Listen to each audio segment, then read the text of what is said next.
Thank you, Madam Secretary, for your work on behalf of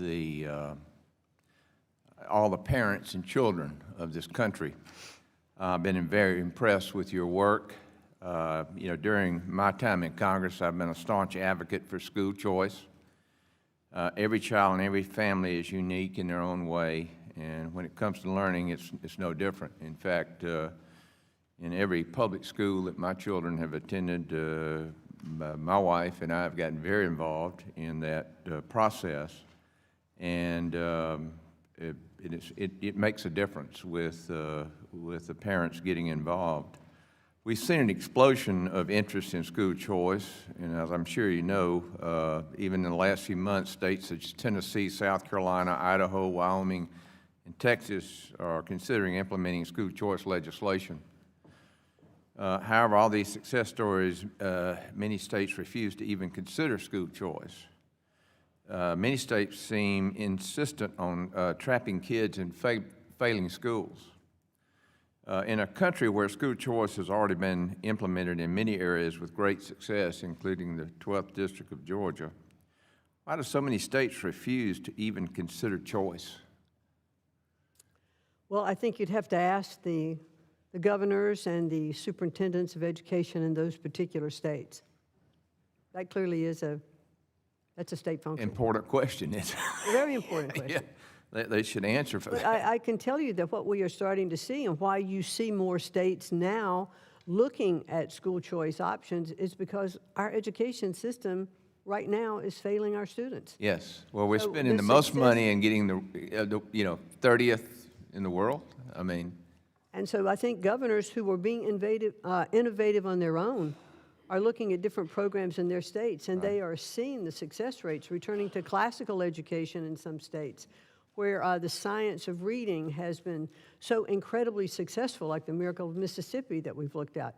In the recent NAEP scores for the state of Louisiana, we have seen that they've had the greatest improvement in their scores relative to others. So now there's a competitive factor going on among the states, and those who are recognizing what's worked, starting to look at it and adopt and say, maybe we ought to take another look at this. Exactly, because if you're going to compete in economic development and business growth and job growth in this country, you got to have a workforce, an educated workforce.